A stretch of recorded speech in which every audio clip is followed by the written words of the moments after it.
Friends, Namaste, and another Sunday, 8 p.m.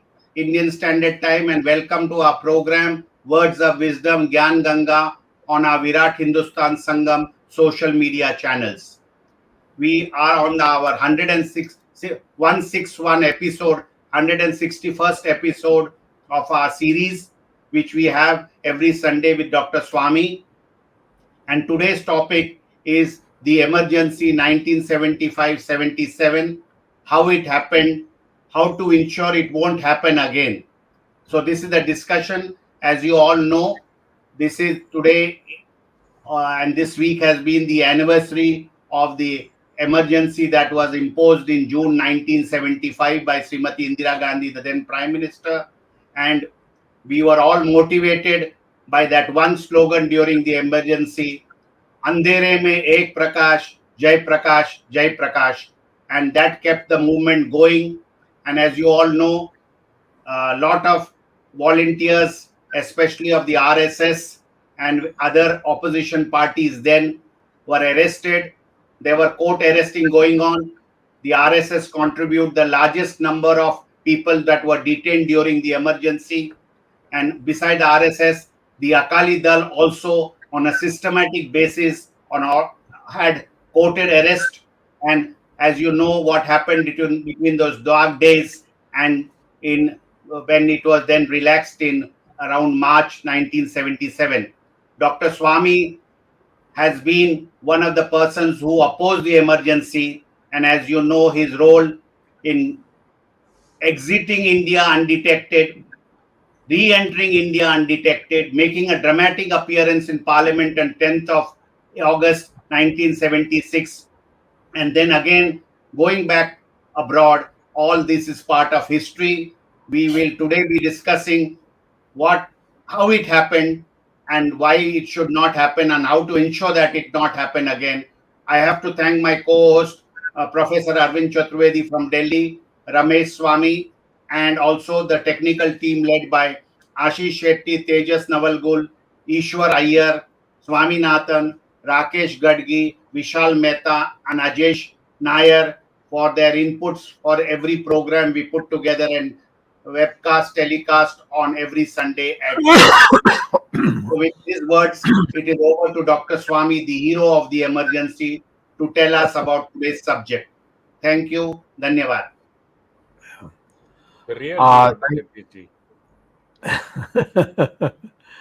Thank you very much, Jagdish. The emergency lasted 20 months. It was formally declared on 26th June of 1975, and it ended in March after the Janata won the elections. I think on March 24th, when Moraji Desai took oath of office. Now, the question basically this time, because we have done this kind of show earlier, and there's been much discussion, so on and so forth. And I'd like to put some new perspectives on that, on the emergency, because there are lots of little facts which are not known to people. So I think it should be put in so that we have a complete picture. As Jagdish just pointed out, how it happened, and will it happen again? These are some of the things that float around in questions. Now, first of all, I'd like to make it clear that emergency was imposed certainly on the 26th of June by invoking Article 352 of the Constitution. And I'll just now read it out and show what kind of changes have taken place since the Janata came to power, and we brought in a lot of constitutional amendments to see that such things don't happen in the future. But before that, I'd like to say that emergency was being planned from 1972. This people don't know, and most Indians don't know that the idea of declaring a state of emergency was what began with Kumara Mangalam, uh, who later died in a air crash. So, yeah, but the left wing, which was part of Indira Gandhi's group, plus the Soviet Union, they had said, worked out that emergency should be brought in and then legitimized. And after that, India will be a democracy, but it will be kind of a guided democracy. That was the game plan, which began in 1972, and all kinds of things were being worked out and projected. The law minister, Mr. Gokhale, was another leftist. Kumara Mangalam was a steel minister, another leftist. Borua was another person. In fact, he at one stage even headed the party. So they all these are pro-Soviet left-wing types, and they were planning to see that this constant elections don't take place, and therefore to have maybe 7 years for one election to take place, not 5, and that it should be the requirements of who can contest, who can't contest, who will be a political party, who's not. All these things were being worked out. The problem was that Raj Narayan had contested against Indira Gandhi in the 1971 elections and lost. And then he filed a case in the High Court, saying that there has been a lot of fraudulent activity to enable Indira Gandhi to win, and that's how he lost. And so the case was taken up by his lawyers, Shanti Bhushan, and it went on and on. And on the 12th of June, uh, the High Court, Allahabad High Court, single judge, he Jagmohan Lal Sinha, he pronounced that she had violated certain conditions, like her whole platform to address meetings and all were paid for by the government. So these were called technicalities, but the fact is that there were violations, and he set aside her election. Now, it was set aside at the time when JP movement was already, had got a huge momentum. I know it for a fact because from day one, JP associated me with it. And it was I who brought Nanaji Deshmukh and Jayaprakash Narayan together. Otherwise, Jayaprakash Narayan had a great hostility towards the RSS, and I helped him overcome it, saying that you don't have an organization. The only people who have an organization is RSS, and I would like you to meet Mr. Nanaji and develop a certain friendship. And Nanaji became his fan. Nanaji gave the organization, and JP movement had taken off by then. So on the 12th of June, when this Allahabad High Court decision came, JP was already well prepared organizationally, and he asked Indira Gandhi resign and go, and for that purpose, a public meeting was fixed for the 25th of June in Ramlila grounds. And if you see the pictures, you will see me sitting in the front row between JP and Moraji Desai. And people ask me, how did you end up there? You're such a, at that time, such a young junior person.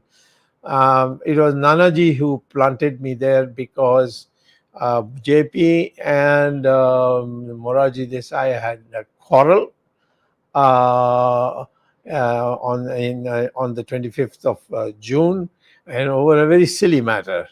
Moraji was a stickler for time, and the Madan Lal Khurana, who was the Delhi in charge of Jansangh, he put out posters saying 5 o'clock will be the public meeting, and JP said in the summer 5 o'clock, I will not come before 8 o'clock.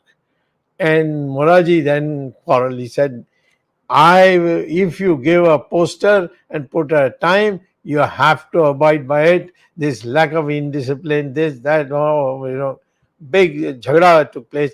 I will not come if you do not turn up at 5 o'clock. He told Moraji told JP, and everybody was flabbergasted. And finally, Nanaji told me, both of these two people have a very high opinion of you. Can you sit with them and bring them together? So that's how I ended up in the front row, and all the pictures which you see of the 25th January public meeting in Ramlila grounds, you'll see me sitting next to JP and Moraji Desai, and on the other side, Nanaji Deshmukh. Of course, Judge Vajpayee had boycotted this whole JP movement. I think he was under pressure from Indira Gandhi, and throughout the emergency also he was under pressure from Indira Gandhi. And he was very much against my going underground and going abroad and so on. So all those things are not material just now. I am not concerned with that. I am concerned with the fact that the emergency was not declared by Mrs. Gandhi because JP had threatened so and so, or Moraji Desai had threatened so and so.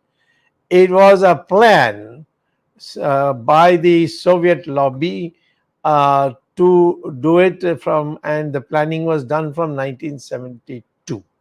And unfortunately, the for all of them, the Allahabad High Court sort of upset the apple cart, and so they had to speedily do this. They were planning to do it actually in 76, but it turned out that they had to do it in 75.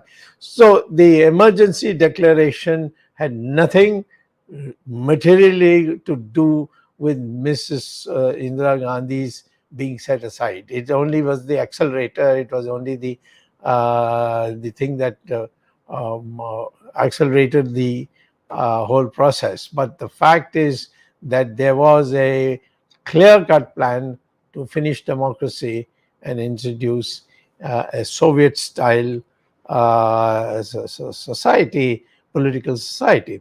So now that is something that I would like you to clearly understand, that this is not some many people said, oh, there's all these demonstrations of JP and all that created the emergency. Nonsense. It was a pre-planned thing which which they put into action, well, because they had I mean, they just accelerated the thing because the Allahabad High Court judgment, but it was something that was there. And if it hadn't happened in 1975, 26th June, it would have happened as per their plan in sometime in not as 1975 but 1976. So the sinister plan was unfortunately disrupted by the fact that the Allahabad High Court gave a judgment.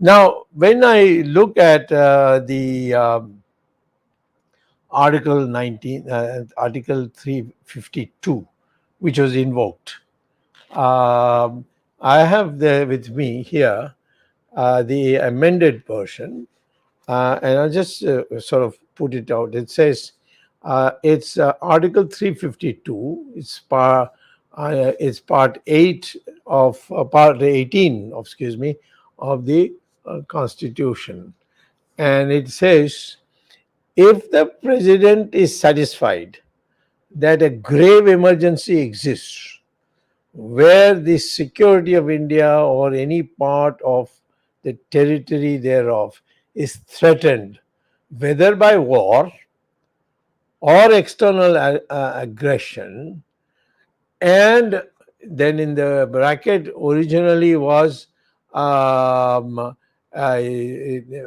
disturbance, internal disturbance, which meant anything and everything, which is what Mrs. Gandhi utilized.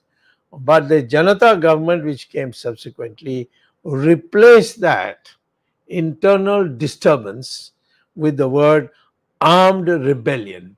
So now nobody can use Article 352 just like that. There's an there's a disturbance, and therefore we can put in an emergency all the fundamental rights, everything was suspended. So therefore the emergency provision is something that we have corrected in the Janata period.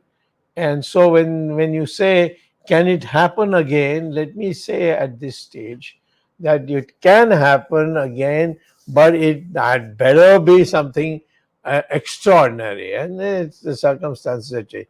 We can have subtle emergency. I would say today the way the Narendra Modi and Mr. Amit Shah are going about, there's a kind of a subtle fear that has gone across the media, across the academics, even in the courts, and there's no declaration of emergency, and you can't declare it because it has to be a armed rebellion.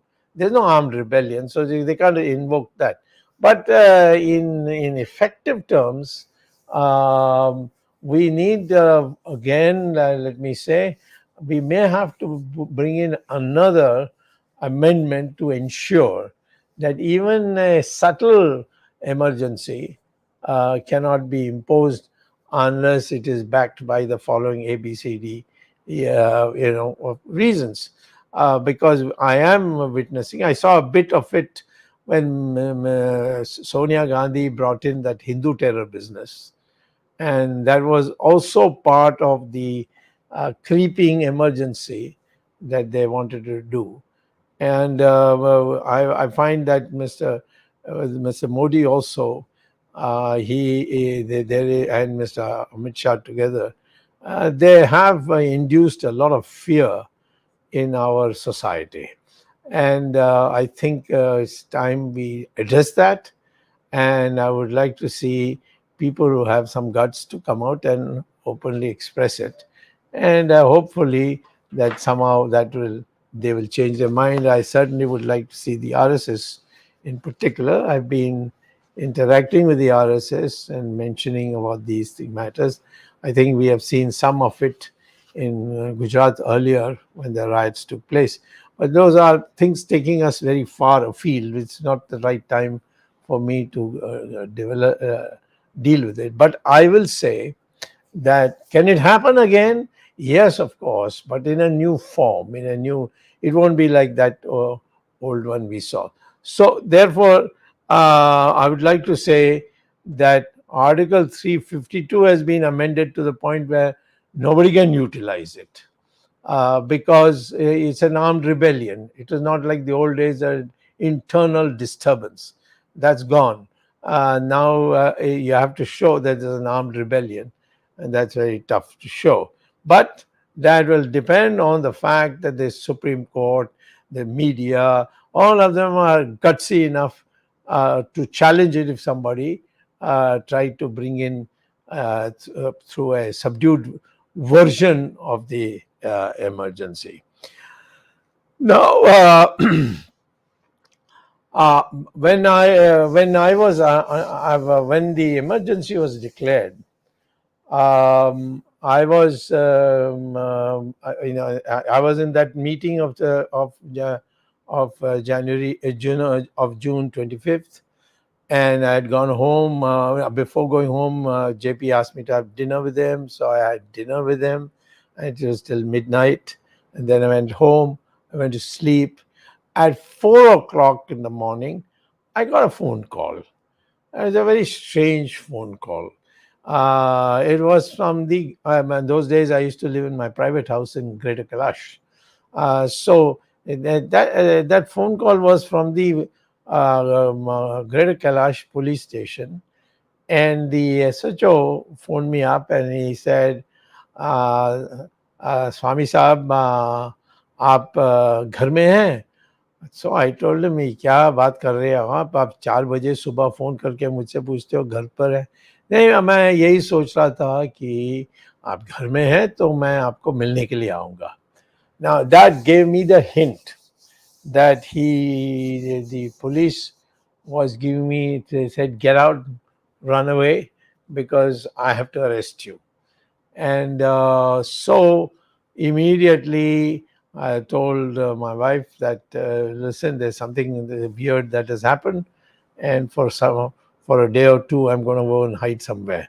So I packed up a few clothes, and I went off to hide in somebody's house in Gold Market, and to see, what is developing, which I only came to know next morning when Mrs. Gandhi at 8 a.m. addressed the television, the radio. I don't think she addressed the television, but it was a radio address, and then I came to know that an emergency had been imposed. Uh, then after that, during the half day, I was wondering, what am I going to do? I can't be living in this man's house, whose house I've come in. He'll get nervous, he'll get afraid, and when the police will start hunting me because I'm missing in Greater Kailash. So, luckily for me, Nanaji Deshmukh sent a Swayamsevak and said, please come right away wherever you are. I want to meet you. So I went, and there Nanaji told me that he and I should be together. And Nanaji didn't know how to drive a car. But I was brought up in America for a good part, and America, you're nothing if you don't know how to drive a car. So therefore, he wanted me to be used as a driver. And for the next 2 months before Nanaji got arrested, I drove Nanaji around. Nanaji created a tremendous network. I was unbelievable, the genius this man had. I'm sorry that his heart broke in 1980 and he quit politics and went away to the villages of Uttar Pradesh. And I don't want to get into that just now. It's got nothing to do with the emergency. But the fact is that Nanaji initiated me into this whole emergency thing. And when he got arrested, um, the Nanaji was appointed by JP as the chairman of the committee to fight the emergency. Lok Sangharsh Samiti it was called, and he was the chairman, and I was his secretary. And then Nanaji got arrested, so therefore I don't know what to do, and the thing actually collapsed. But very soon RSS donated their general secretary, Mother Amole, absolute genius and a wonderful human being. And he took over. And the first thing he said to me is that he had got a message from JP that it is a waste of time, waste of talent to keep Swami in India. Tell him to go abroad and somehow find a way and go abroad and campaign there about how because Mrs. Gandhi had made out the myth that only smugglers are in jail, somebody, thieves are in jail, and crooked politicians are in jail. Then all that rubbish was, so that had gone all over the world. And he wanted, JP wanted me. He said, you go to America, England also if necessary, and Canada also if necessary. And from there on their television, particularly BBC and the Voice of America, which is heard by Indians here in India, you see if you can get into and give a do an analysis. Fortunately for me, Harvard connection was there, so I got easy connections to all these BBC and Voice of America and the French French radio and so on. So I began propagating it. In the meantime, the Swayamsevaks who were in America, London, Canada, they all created a unit, and we started holding public meetings. Mahesh Mehta was the leader in that. Jitendra Kumar, who's still in Washington, was another brilliant organizer.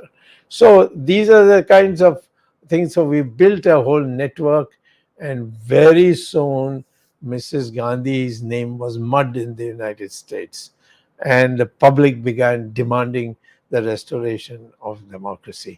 So I had one problem, and before I hand over to you people for comments, and then we can take it forward, I had one problem.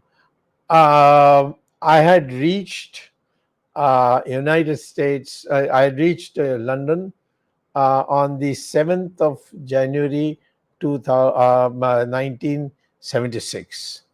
That is, the emergency was 75, and then by the time I reached London, it was 1976. And I didn't have any new material. I kept on saying the same thing.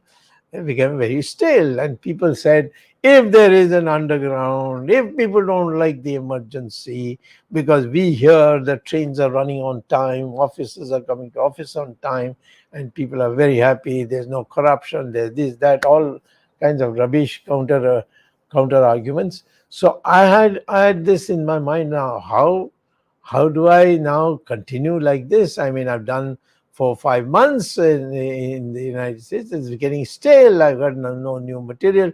And in India, everything was become silent. George Fernandez got arrested. Nana Ji got arrested. So many people were getting arrested. So it soon became clear that there's just a nobody. So what do I do? So at that time, suddenly the thought of what occurred to me, that why not I go back to India and perhaps appear in Parliament and then disappear again, and come back to America again.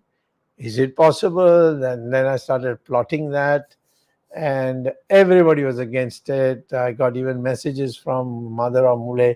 Well, if you do it, it'll be huge, huge, but we don't want to help you at all, because then you get caught, then the entire chain will be caught.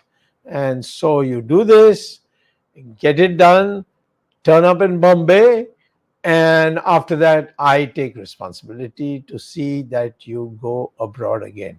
So Mother Mule put this condition, and I agreed with him. And so I decided I must do this. And I don't want to go into the details how I got into India. I literally came by commercial aircraft, landed in Delhi airport, and walked out of the airport, airport without being detected. Now, how did that happen? Well, I mean, it's a long story. Maybe some other time.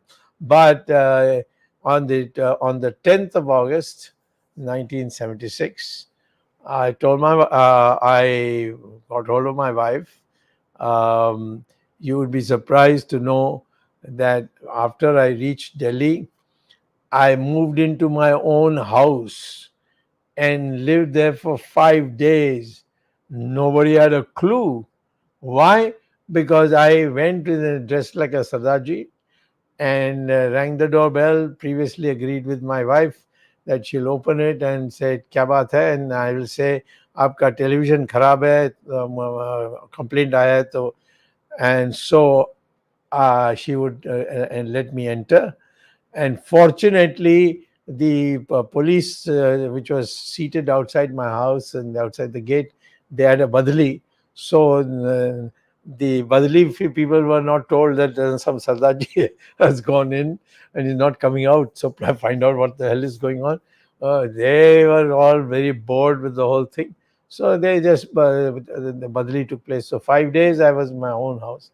And on the fifth day, I drove my car to the parliament and told my wife when I dropped her in Vijay Chowk, and I said, if you can just remember that when if after about 15 minutes you go and see whether the car is still parked there, it means I've been arrested.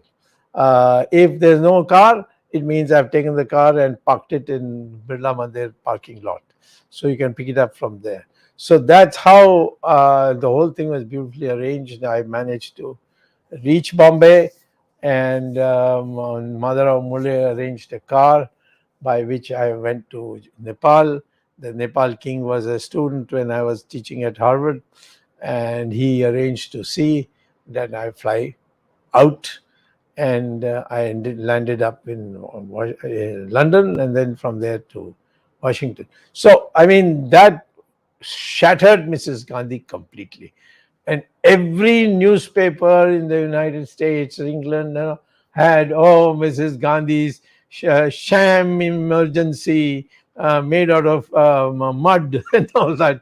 So she was mad as hell, and God knows they attached my properties, everything. I mean, but it was too late. And by Mrs. Gandhi later on told me, because I had become friends with Rajiv Gandhi, that the day I went into parliament disappeared.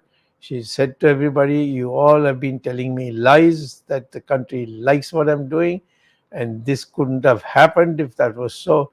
So elections are inevitable." And she herself told me that, but for my coming to parliament and going, she would never have declared an election, which of course she lost, and therefore emergency went. So now I've given you a broad picture. I would like to say to you that some of the people who deserve real credit is RSS, because their organization was all over, and that's why we won mostly in North India, because RSS was there only in North India. And the Tamil Nadu, and there was not much RSS. So there, Mrs. Gandhi won hands down. But up in the north, because of the RSS organization, we were able to find candidates. We were able to find abilities to put up a show and so on, and ultimately the public responded, and we defeated Mrs. Gandhi.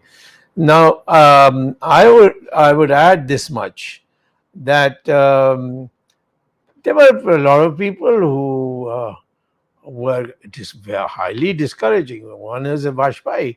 Of course, after the emergency was over, oh, he was all over the place talking, writing poems on emergency and so on.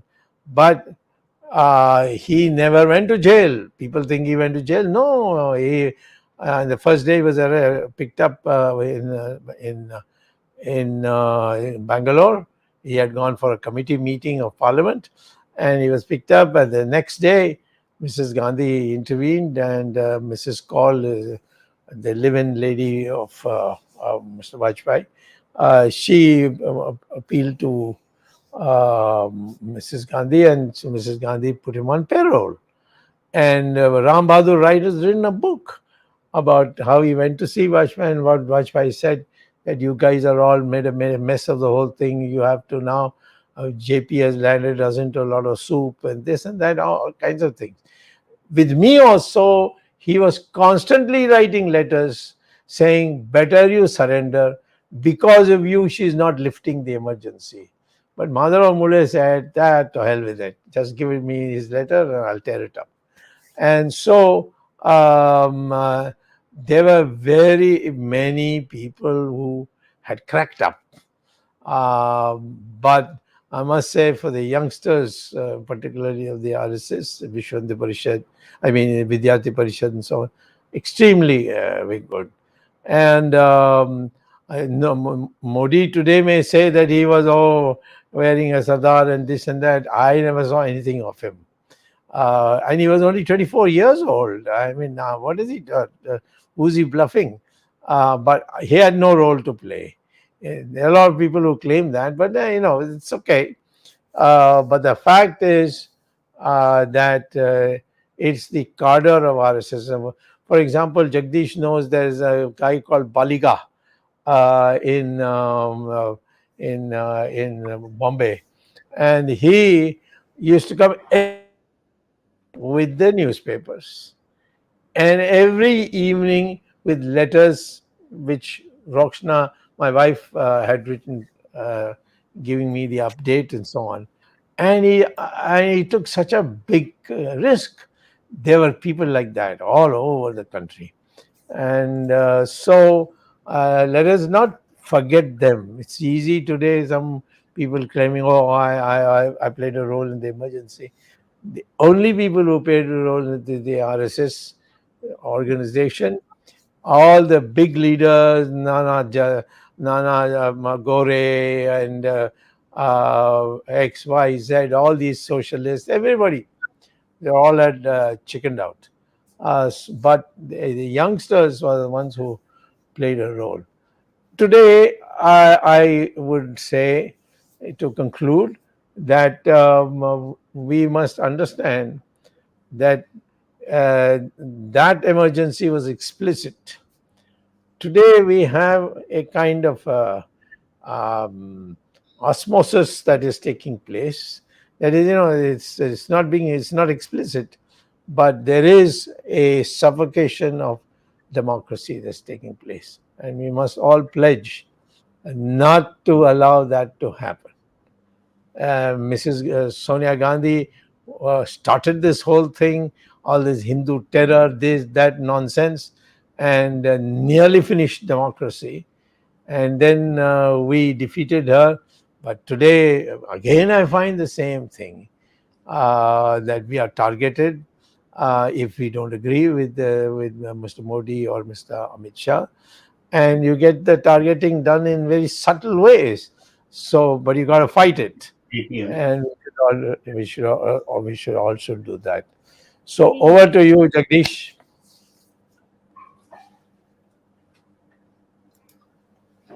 Thank you, Dr. Swami, for that interesting insight, especially what led to the emergency and thereafter your experiences and some hint of what's happening at present in whatever form.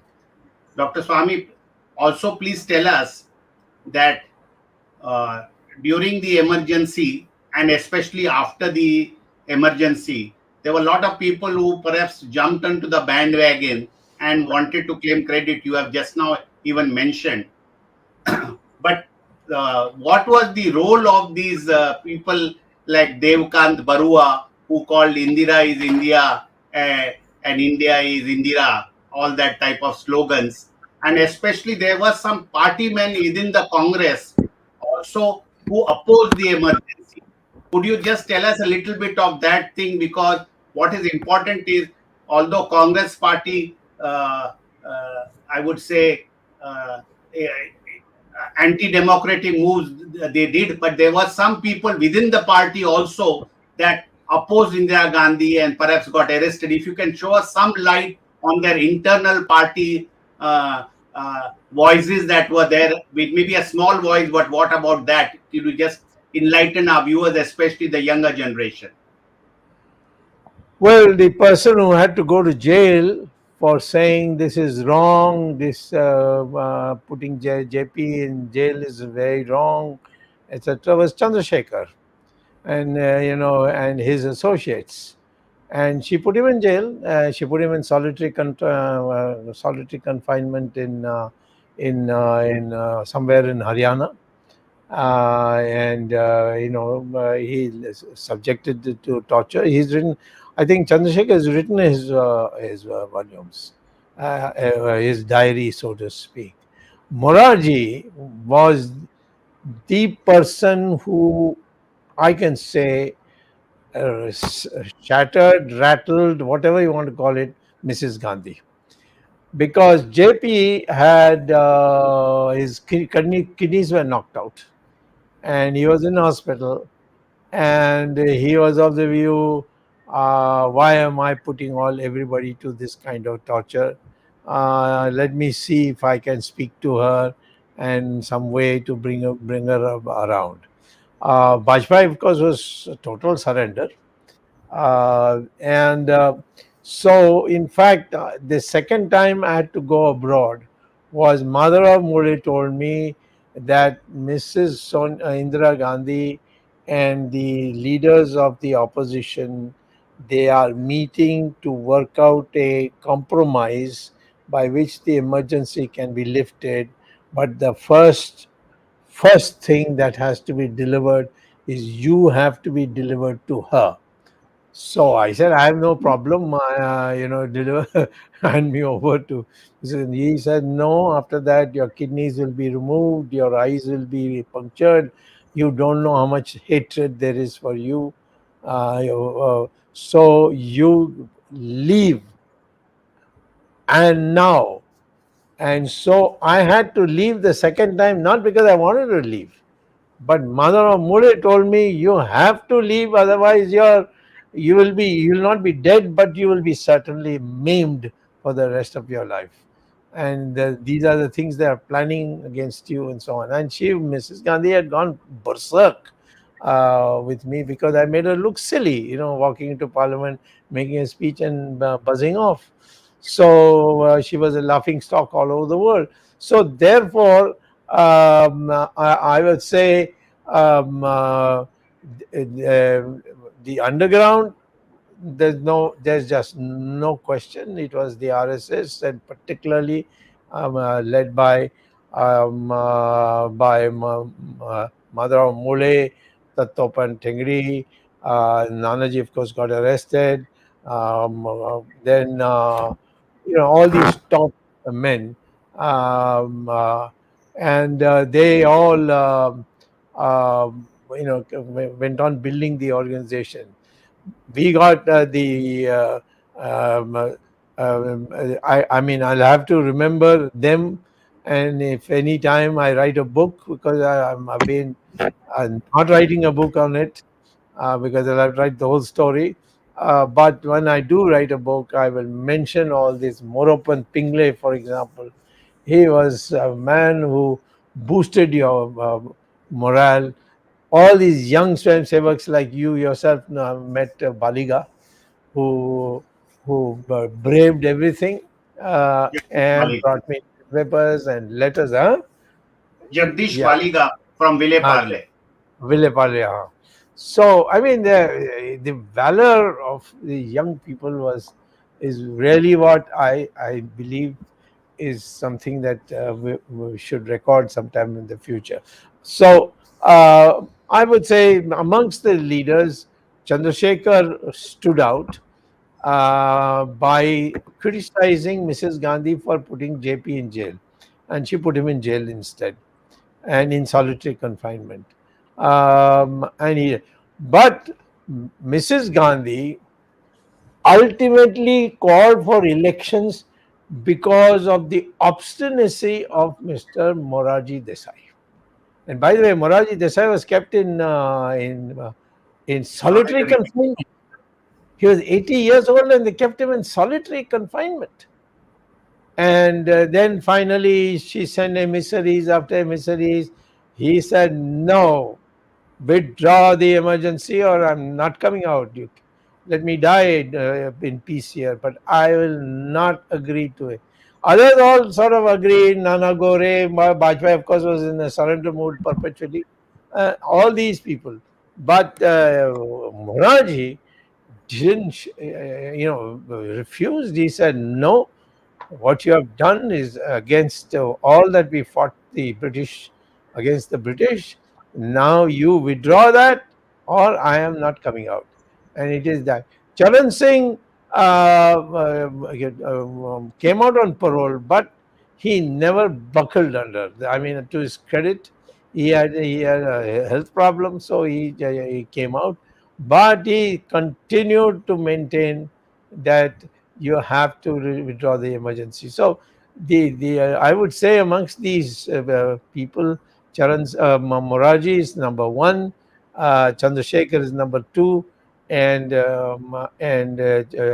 and Charan Singh is number three. They were in the forefront. They were the people who made it possible for the emergency to go. Dr. Swami, you mentioned that, given the current situation today in India, there's kind of a sense of fear. So, what do you think would trigger that? Or what would be the right combination that this emergency could be triggered again? This is a question from one of the viewers, so I'm just putting it in perspective as to what you said before. So, what are the ingredients that could trigger this again, and what can we do literally? And you mentioned some amendments have to be made. So based on that, I would love to have your answer. No, you see, the issue is if judges cannot stand um, to the government, Mm-hmm. then one pillar is collapsed. If the bureaucrats are ready to say and do anything the ministers or the prime minister's office says, then that's another pillar that is bringing up. We need, or Even the then media, for now, then basically. no media and intellectuals. Mm. I mean, the intellectuals are all collapsing. They're afraid. They get threatened. Uh, I don't get threatened, but I do get silly tweets, which you people have been noticing, which I, of course, enjoy and delete. But the fact is that there is a lot of intimidation that is going on. And if you start succumbing to that, it will encourage people. They'll say, why have elections at all? Everybody knows that Modi is the most powerful man, most popular. He's world. He's enjoy. He's thought of very highly all over the world, and all this great world leader, and so on. So I'm saying that we must have to be very clear that um, democracy requires continuous support, and that continuous support has been written by so many people in the United States when in the 1700s and 1800s when the democracy was under threat. So we have to do it also, and that these are the things that I think every pillar should be encouraged to take a stand. People tell me you have taken a stand, so Modi will never make you a member of parliament. I said, who asked him to make me a member of parliament? I Mm. don't need to be a parliament maker so to lose my self-respect. But I also know that all those people who have crawled before him, they too have been kicked around.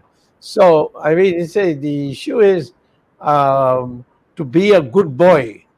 That's the most dangerous advice that you can give to anybody. But sadly, Dr. Swami, even the opposition is literally non-existent these days. Yeah, As I you know. said, when the intellectuals have not been already not only kicked out or made useless within the party, within BJP, but even the opposition, it's been the same thing.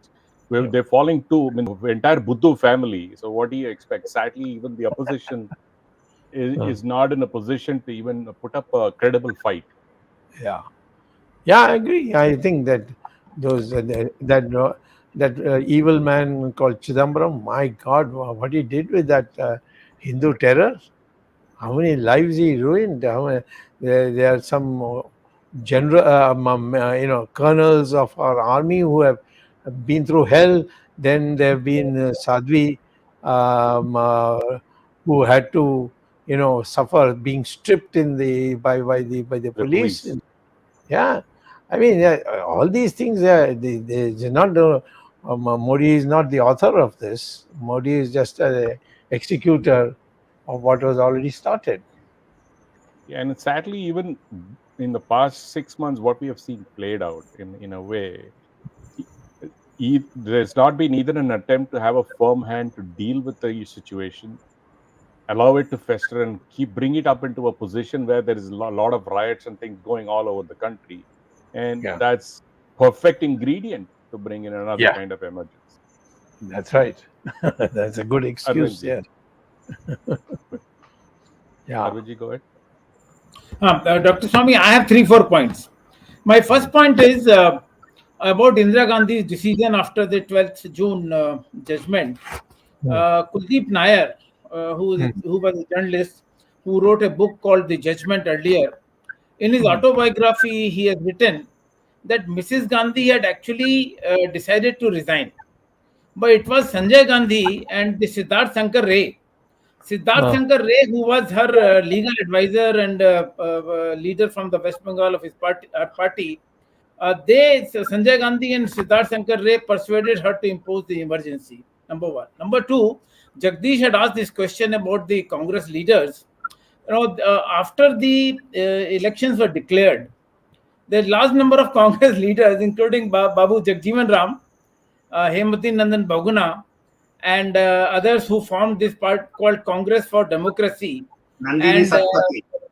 though during the emergency they did not speak like Chandrasekhar did, but after the emergency was lifted, before the Janata Party came into existence for the elections, the Congress for Democracy became actually a part of the Janata Party, or a alliance member of the Janata Party.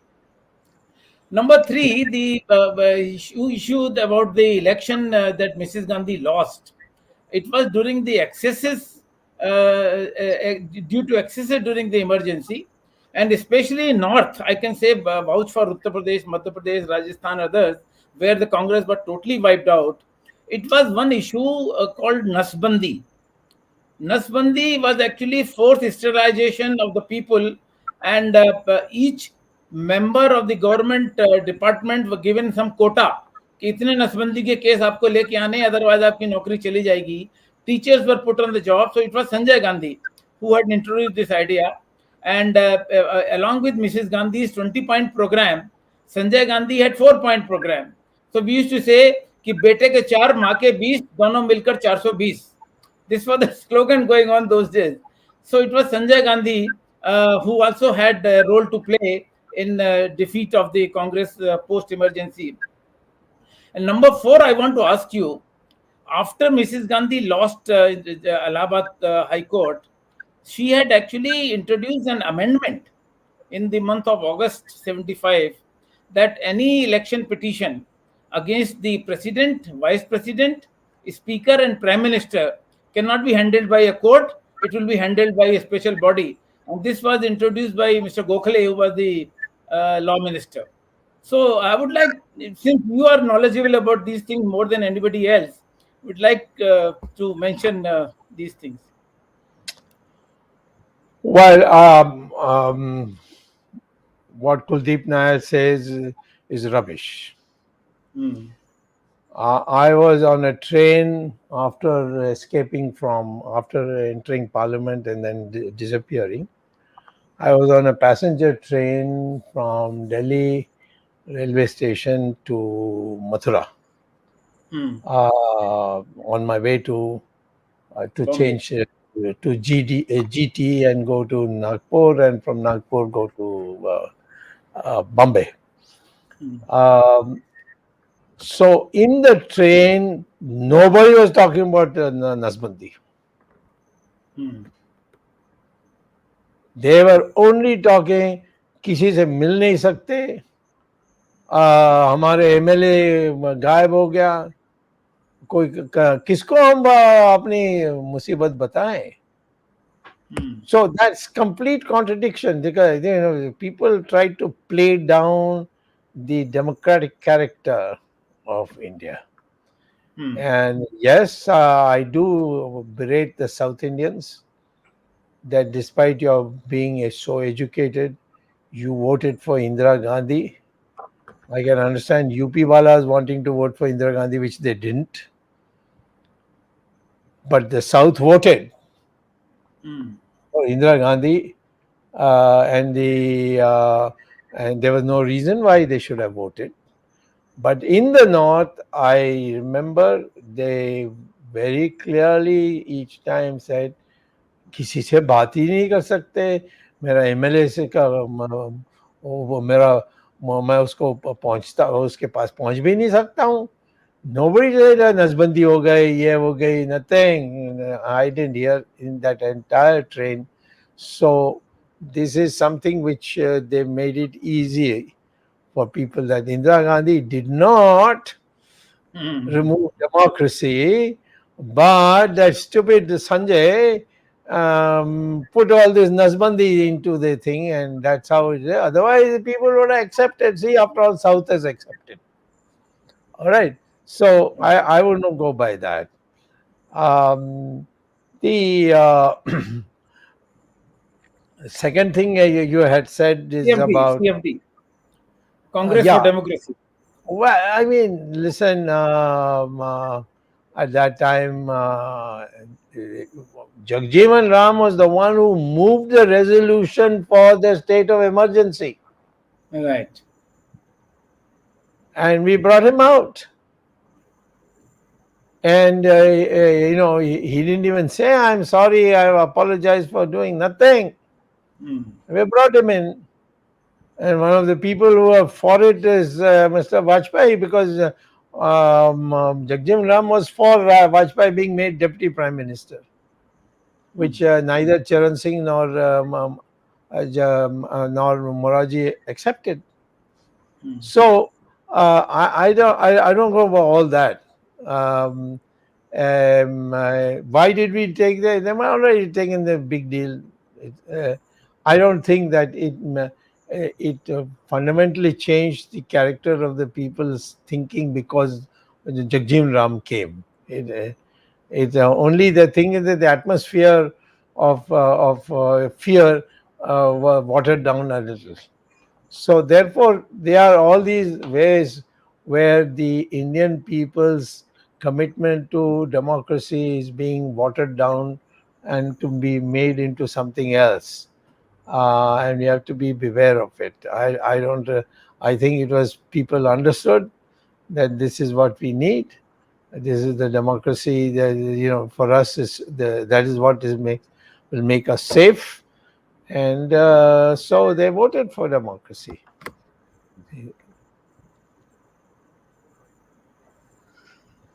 I think, Arvind, it is about an hour.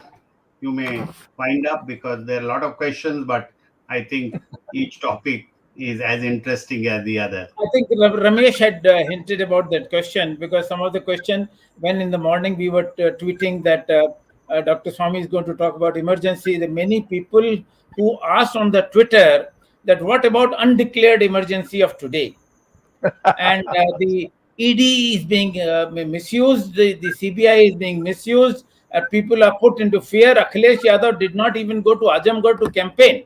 And people say Akhilesh Yadav was told not to go. Mayati was told not to campaign for her candidate in Rampur. I mean, Ajamgarh. So these are the things which suggest that there is some kind of fear among the politicians, if not general public. We're just seeing a Yes. repetition, Dr. Arvindji. It's just we are slowly seeing a repetition. I guess they're learning the lesson from, oh, it worked, then let's again try to create a sense of fear and see what happens. because once you start losing control, the best thing people start using is fear, right? I mean, at the end of the day, when you lose democratic and really a good approach with the people, I mean, we see, because I think the fear sets in because having lost Punjab and losing one election or the year or the other is causing some kind of an uneasiness. It's not that earlier the aura was Modi the undefeatable, so that is getting perceived. Even UP, the margins have been very small. Hmm. If you Yeah. look at the UP figures. And UP is purely because of Yogi, Dr. Swami. I mean, nothing more. Whatever it is, but even he has a very narrow margin. Margins. Yeah, and I think that is creating a sense. I mean, look at what we are seeing in Tamil Nadu, the disintegration of the one opposition party, ADMK. Look at that, the way that has disintegrated, and which has led to what we see today, Dr. Swami. I mean, openly threatening, and you've got a case coming up. Probably we'll discuss one of these days about this genocide of Brahmins. What kind of nonsense that is? I mean, you've made inept opposition in every state that you have some kind of an alliance or thing in at a national level or a state level. Even if you look at the states that they are no one, be it West Bengal, there are very few states left that can really oppose the BJP in some form, shape, or the other. So in a way, it is, as Arvind said, it is a soft emergency that we don't realize, and it is being masked by pure hype and marketing day in and day out. Just tom-tomming, monkey bath, and this and that, and just people just getting uneducated people and IT cell idiots, just doing non-stop 24/7 marketing, a bunch of monkeys sitting in some place. That's what it is. It's just fast. No opposition. Like even this comment that we make or whatever we discuss tomorrow, Dr. Swami, you'll be termed you're a CIA agent, you're a KGB agent, Chinese agent, every agent possible. So that it is the sad reality. But because And how educated, to say brainless no? idiots, and as he always said, it's the uneducated people who know facts in the field, they vote for the right people. These educated morons are the ones that elected Indira Gandhi back then. They're going to repeat the same thing now. Sorry, Arvind, I had to conclude Thank this in a you. different way. Thank you. Thank you, Dr. Swami. I mean, emergency is an issue which this generation does not know much of, and especially people who are born after 90s. They have no inkling of what people had seen and experienced, and it is people like you who can bring it to highlight people and bring these things to light. And our key question today was how to prevent it to happening from the future. And naturally, there have to be people with a spine who can stand against the dictatorial regime, and those who can oppose the negative things being done by the government, whether it is BJP government or whether it is any other government for that matter. And it is people who have to stand up against the dictatorial policies of the government. Thank you, Dr. Swami, for spending time and recalling the black days of 1975 to 1977. You, of course, had mentioned very briefly, maybe in some other time in August, we have discussed in past that how you appeared in the parliament and disappeared again. I remember in earlier episode we had discussed this about this, and we had a special program in Habitat Center in Delhi. Thank you, Jagdish. Thank you, Ramesh Swami. Thanks the technical team led by Ashish Chetty, Gadgi Rakesh, Ishwar Iyer, Swaminathan, Tejas, Naval Gul, Vishal Mehta, Najesh Nair. We will be meeting again on 3rd of July next Sunday for 162nd episode of Words of Wisdom Gyan Ganga with Dr. Swami, with a new topic and maybe perhaps a new guest. Thank you very much, viewers, for supporting us. We'll be meeting next Sunday, 8 p.m. in Gyan Ganga. Till then, Namaskar, Jai Hind. धन्यवाद.